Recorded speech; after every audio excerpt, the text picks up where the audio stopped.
सूरह सबा पारा नंबर 22 आया करीमा नंबर 10।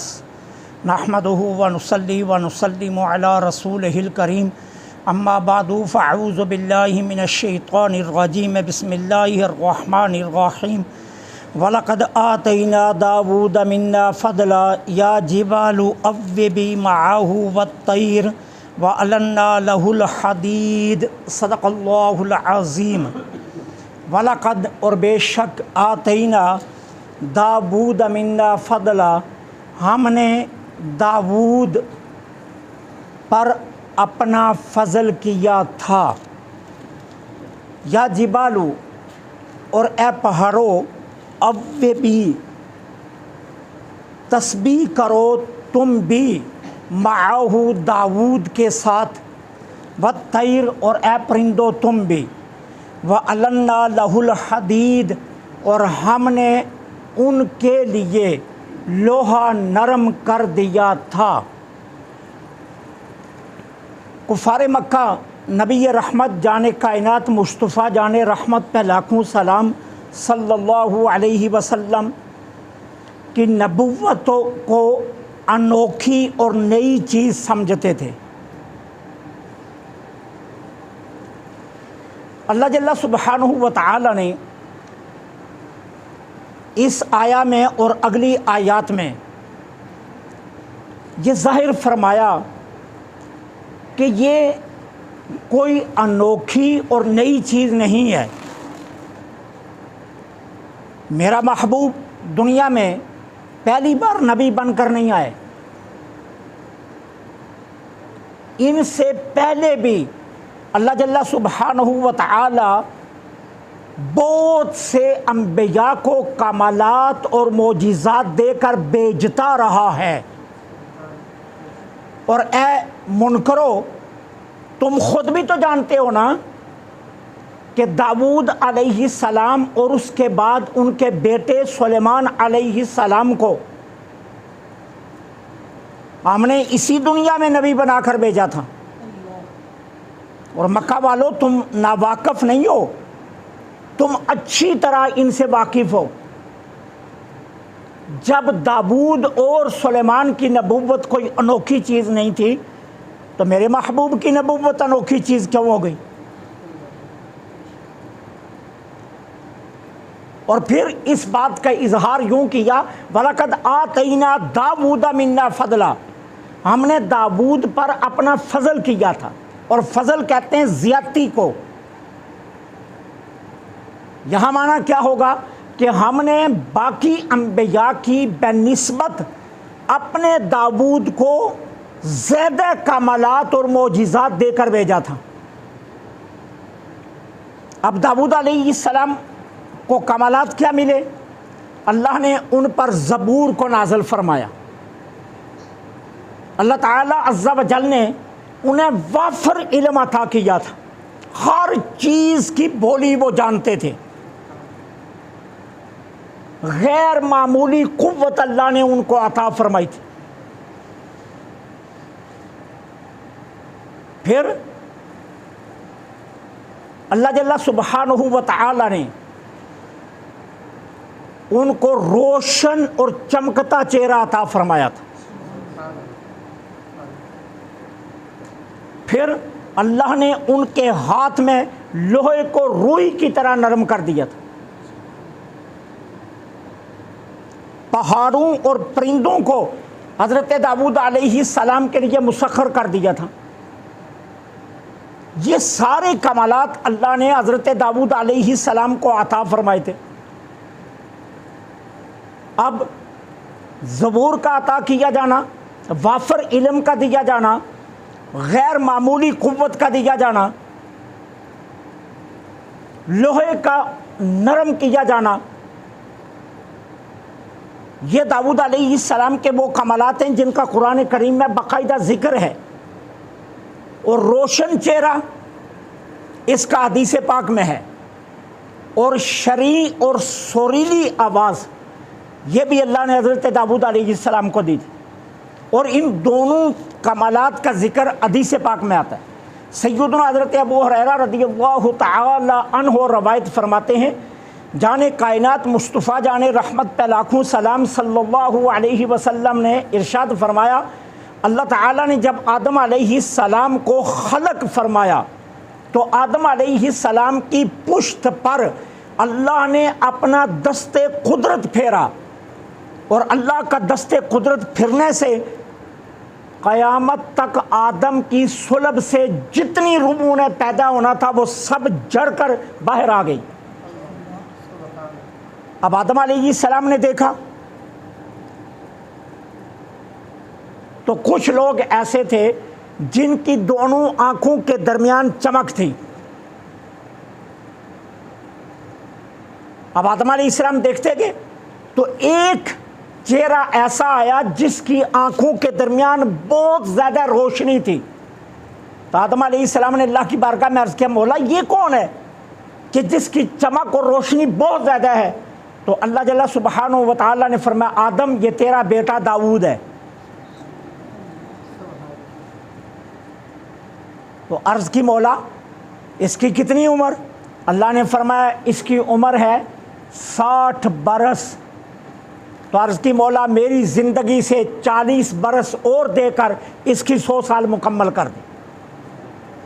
तो आका करीम अलैहिस्सलातु वस्सलाम फरमाते हैं, जब आदम की पुश्त से अरवाह को जड़ा गया उस वक़्त भी दाऊद का चेहरा चमक रहा था। और सैयदना हज़रत अबू मूसा अशअरी रदियल्लाहु तआला अन्हु ये खुशबख्त नफूस कुदसिया में से वो नफ्स कुदसिया है जिनको अल्लाह ताला ने बहुत सुरीली और शरीं आवाज़ दी थी। हदीस में आता है, जब ये कुरान पढ़ते थे मेरे आका दीवारों के पीछे खड़े हो होकर मूसा अशरी का कुरान सुना करते थे। इनको इतना प्यारा लहन अल्लाह ने अता किया था।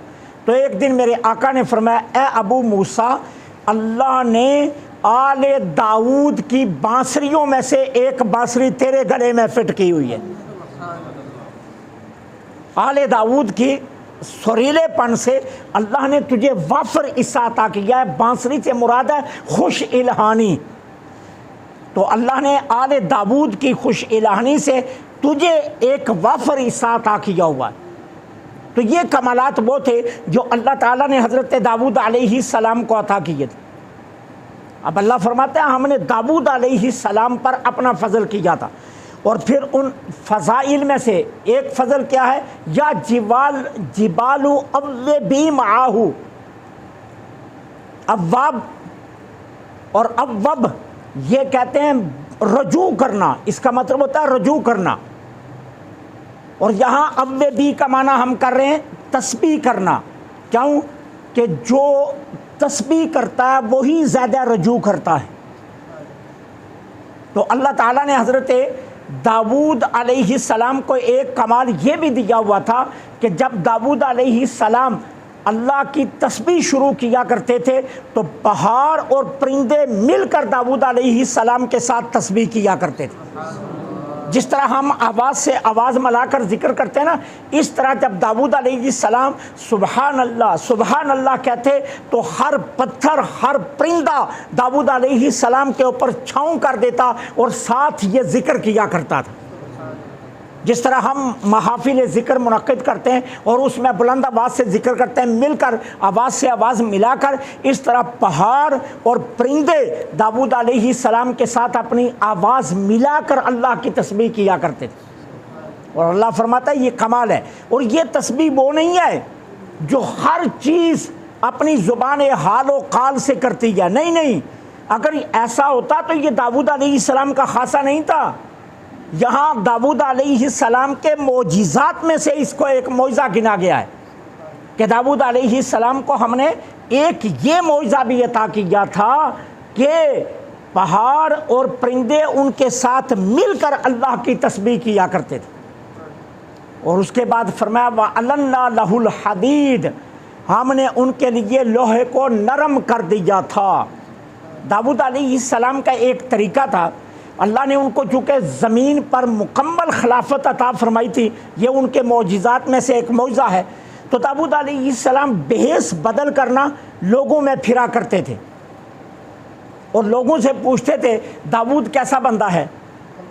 बेस बदल करना, लोगों में निकल जाते, लिबास बदल कर, बेहस बदल कर, चेहरे पर नकाब लेकर जो है ना किसी और का हुलिया इख्तियार करके, और लोगों से पूछा करते थे कि दाऊद कैसा बंदा है। एक दिन इसी तरह बाज़ार में लोगों से बेहस बदल कर पूछ रहे थे, तो अल्लाह ने एक फरिश्ते को भी इंसानी बेहस में भेज दिया। अब दाऊद अलैहिस्सलाम का आमना सामना हुआ उस फरिश्ते के साथ, और वह फरिश्ता इंसानी शक्ल में था। तो हज़रत दाऊद अलैहिस्सलाम ने पूछा, भाई तुम बताओ दाऊद कैसा बंदा है? तो उस फरिश्ते ने आगे से अर्ज़ किया, दाऊद बंदा तो बहुत अच्छा है, लेकिन उसमें एक कमी है, अगर ये कमी दूर कर देना तो फिर तो क्या कमाल है उसका। तो पूछा वो क्या कमी है? कहा ये बैतुल माल से तनख्वाह लेता है, ये बैतुल माल से तनख्वाह लेता है और ख़ुद मेहनत करके कमाता नहीं है। अच्छा, कहा ये बात है। अच्छा, आगे वापस अल्लाह अज़्ज़ा वजल की बारगाह में अर्ज़ किया, मौला मुझे कोई हॉनर सिखा दे, मैं हॉनरमंद मुझे बना दे, और कोई हॉनर मुझे ऐसा सिखा दे ताकि मैं आज के बाद बैतुल माल से तनख्वाह ना लूँ और मेहनत और मुशक्क़त से कमा कर खाया करूँ। अब अल्लाह ताला अज़्ज़ा वजल ने हज़रत दाऊद की तरफ वही फरमाई, दाऊद तुम जिस लोहे पर हाथ रखोगे वही लोहा उसके ऊपर हाथ रखो या उठाकर अपने हाथ में रखो, वो पानी की तरह पिघल जाया करेगा। और तुम क्या करो, उससे ज़िरें बनाया करो। ज़िरा कहते हैं, मैं आम सादा ज़ुबान में आपको समझाऊँ ना, लोहे की स्वेटर जो जंग के दरमियान पहनी जाती थी ताकि तलवार का असर सीने पर ना हो।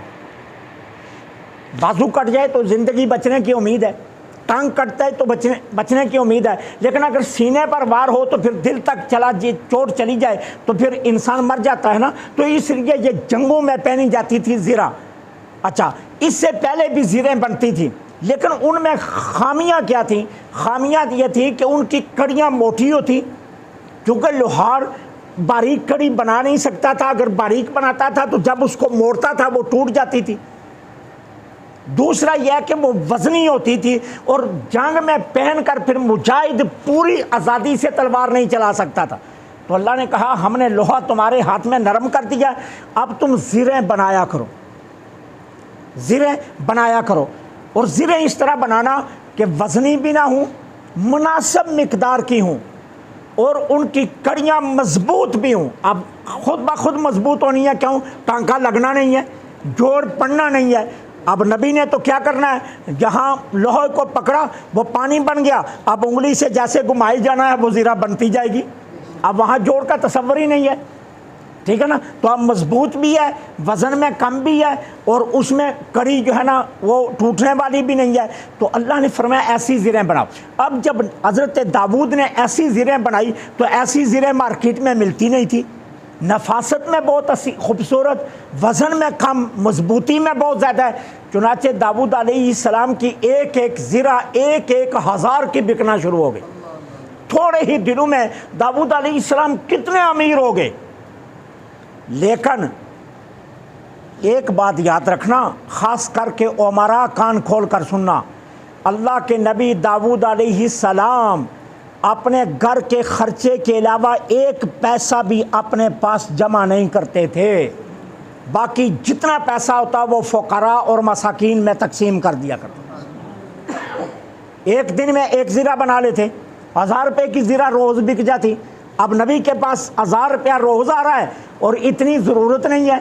अब नबी अपने घर के ख़र्चा अलग करता और बाकी सारा गरीबों में तकसीम कर देता। नतीजा क्या हुआ? थोड़े दिनों में नबी भी खुशहाल और नबी की उम्मत भी खुशहाल। थोड़े ही दिनों में हर सिमत खुशहाली खुशहाली आ गई, ठीक है ना। तो ये अल्लाह ताला फरमाता है कि हमने अपने दाऊद को ये कमाल अता किए थे, वअलन्ना लहुल खदीद, कि हमने लोहा उनके हाथ में नरम कर दिया था। और एक बात याद रखना, लोहा कई और असबाब से भी नरम होता है, कई और असबाब से भी। मसलन इसे आग में रखा जाए तो आग में ये नरम हो जाता है और उस पर हथौड़ा मारकर मर्जी का आप उससे औजार बना लेते हैं। अच्छा, इसको अगर शिद्दत की आग में बड़ी देर तक रखा जाए तो ये पिघल जाता है, बिल्कुल पानी की तरह। ये जो आपका सरिया बनता है उसमें यही होता है कि बिल्कुल जो है ना वो लोहे को पिघला कर पानी बना लेते हैं और फिर उनके पास सांचे होते हैं, वो पानी का ऐसे भरकर सांचे में डालते हैं और सांचे से ठंडा होकर फिर वो लोहा तैयार होकर हो जाता है। ये तो हज़रत दाऊद का कमाल था। पत्थर को 100 साल भी अगर आग में रखो नरम नहीं होगा। लोहे के अंदर तो खासा है ना, वो किसी ना किसी और तरह से नरम हो सकता है, लेकिन पत्थर नहीं नरम होगा। आप इसे 1000 साल तंदूर में रखो, ये नरम नहीं होगा। और मेरे आका का कमाल क्या था, मेरे आका ने पत्थरों को नरम कर दिया था। ये मेरे आका का कमाल था। मेरे आका करीम क्या फरमाते हैं, मेरे आका फरमाते हैं ये जो पहाड़ ओ तुम्हें नज़र आ रहा है ना, इसके दिल में हमने अपनी मोहब्बत डाल दी है। ये हमसे मोहब्बत करता, हम इससे मोहब्बत करते। तो मोहब्बत किस दिल में जाती है, जो नरम होता है। नरम दिल में मोहब्बत जाती है, सख्त दिल में मोहब्बत नहीं होती। बाप कितना प्यारा रिश्ता है, लेकिन अगर बाप का दिल सख्त हो तो वो भी अपने बच्चों को तमाचे मारता फिरता है। हमने अपनी लगाओं से माशरे में ऐसे देखिए, माँ कितना प्यार करती है, लेकिन हमने कभी कभी माँओं को सड़कों के किनारों पर बच्चों को पीटते देखा है। ठीक है ना। जिस दिल में नरमी होती है ना, उसी दिल के अंदर मोहब्बत जाती है। मेरे आका करीम अलैहिस्सलातु वस्सलाम तशरीफ़ फरमा है, सैयदना हज़रत इमाम हुसैन रज़ियल्लाहु ताला अन्हु तशरीफ़ लाए। तो मेरे आका ने इमाम हुसैन को पकड़ा और उनका माथा चूमा, उनके रुखसार चूमे और अपने लब उनके लबों से लगाकर बोसा लिया।